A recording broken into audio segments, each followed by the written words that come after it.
What if I told you that giving away half your profit to a stranger could make you 50 times richer? This merchant in ancient Medina discovered something that changed his life forever.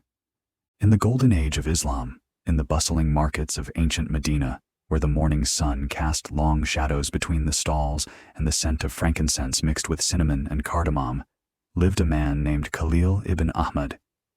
He was known throughout the city not for great wealth or noble lineage, but for something far more precious in the eyes of Allah: his unwavering honesty in every business transaction. The sacred Quran teaches us, "O you who believe, fulfill your contracts and agreements." These divine words were not merely verses that Khalil recited during prayer, but principles that guided every moment of his life. Each morning, as the first call to prayer echoed across the city's minarets, Khalil would rise before dawn, perform his ablutions, and pray with sincere devotion. Then, as the sun painted the sky in shades of amber and gold, he would carefully arrange his merchandise. Dates from the finest palm groves, olives pressed with care, and honey so pure it seemed to capture sunlight itself. While other merchants haggled aggressively and sometimes deceived customers about the quality of their goods, Khalil remembered the profound teaching of Prophet Muhammad, peace and blessings be upon him. The truthful and trustworthy merchant will be companioned with the prophets, the truthful ones, and the martyrs on the day of judgment. This hadith was like a lantern that illuminated his path in the world of commerce. One particularly scorching afternoon, when the desert wind carried sand through the narrow streets and most people sought shelter from the relentless sun, a weary Bedouin traveler approached Khalil's stall. The man's traditional robes were covered with the dust of many days' journey. His weathered face told stories of hardship, and his camel stood nearby, its sides heaving from exhaustion. The traveler's eyes, though tired, held the dignity that comes from a life lived under the vast desert sky. The Bedouin examined Khalil's finest dates with the careful attention of someone who understood quality.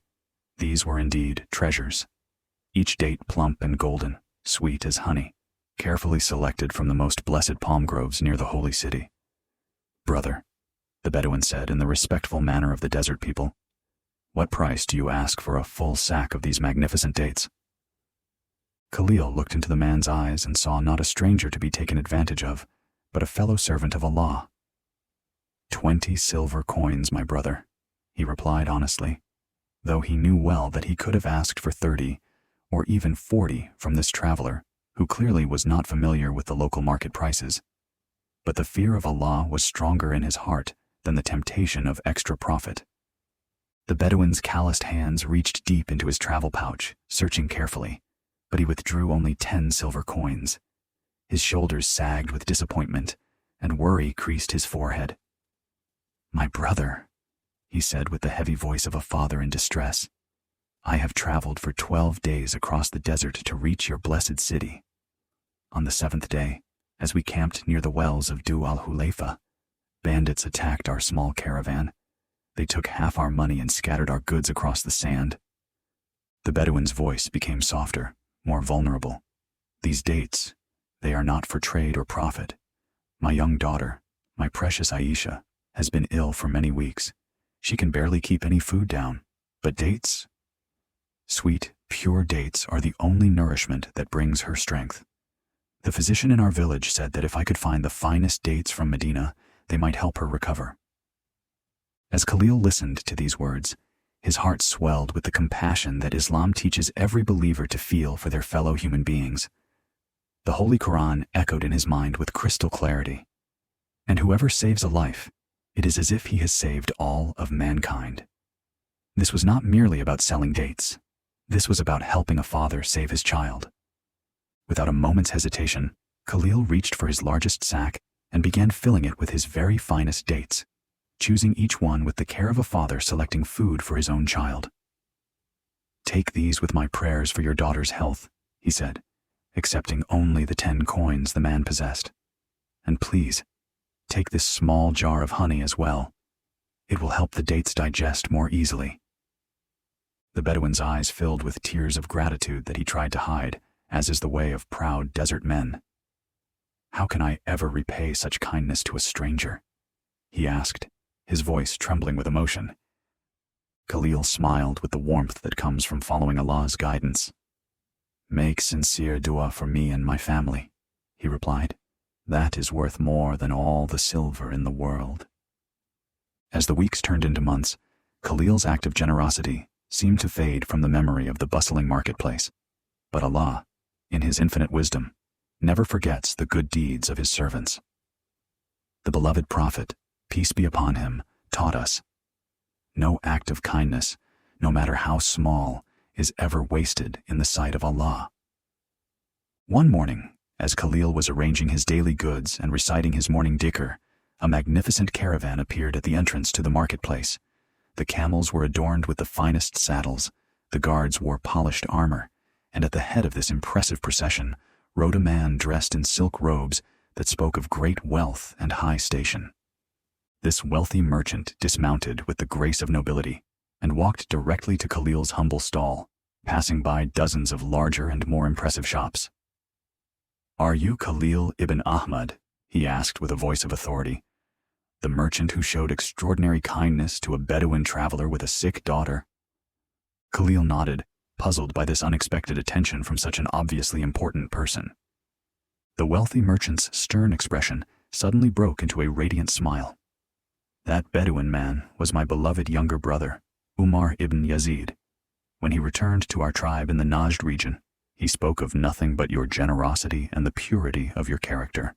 He told everyone who would listen about the merchant in Medina who chose compassion over profit, who treated a stranger like family." The merchant gestured toward his impressive caravan. "My brother's daughter, little Aisha, recovered completely after eating your blessed dates. Our entire tribe believes that Allah put Barakah, divine blessing, into your fruit because of the sincerity of your heart. We have traveled here from distant lands, not just to thank you, but to establish a permanent trade relationship with you, and only you." What followed was beyond Khalil's wildest imagination. The caravan placed orders worth more than 1,000 silver coins, 50 times what Khalil had sacrificed in that moment of generosity. But the merchant was not finished. "We want you to be our exclusive supplier for our trading routes that stretch from Damascus to Yemen, from Baghdad to the shores of the Red Sea." That evening, as the call to Maghrib prayer echoed across Medina's minarets, Khalil sat in his home, counting not just silver coins, but reflecting on the profound wisdom of Allah's ways. The Holy Quran states with perfect truth, "And whoever fears Allah and keeps his duty to Him, He will make for him a way out, and will provide for him from sources he never could imagine." Khalil realized that when he gave away 20 silver coins worth of dates for 10, trusting completely in Allah's provision, the Almighty had blessed him with wealth beyond his dreams. But more importantly, he had gained something far more valuable, a reputation for integrity that would open doors of opportunity for the rest of his life. Yet Khalil understood that the deepest lesson was not about material reward. The Prophet, peace and blessings be upon him, taught us, "The believer is not one who eats his fill while his neighbor goes hungry." True success in Islam is not measured in silver coins or gold dinars, but in the compassion we show to Allah's creation, in the trust we place in His wisdom, and in the kindness we offer to those who cannot repay us. As he prepared for the night prayer, Khalil's heart overflowed with gratitude, not just for the unexpected material blessing, but for the opportunity to live according to the beautiful values that Islam had taught him. He had learned that when we choose generosity over greed, when we trust in Allah's plan over our own limited understanding, when we treat every human being as a precious creation of the Almighty, Allah opens doors we never imagined possible. The story of Khalil reminds every believer that our acts of kindness are seeds planted in the garden of this world, and Allah, in His perfect timing, causes them to bloom into blessings that return to us multiplied beyond our comprehension. As the Quran beautifully promises, "And give good news to those who are patient, who when disaster strikes them, say, 'Indeed we belong to Allah, and indeed to Him we will return.' Those are the ones upon whom are blessings from their Lord and mercy, and it is those who are truly guided." This is the way of Islam, the path that transforms simple acts of compassion into rivers of divine blessing that flow through our lives and into eternity.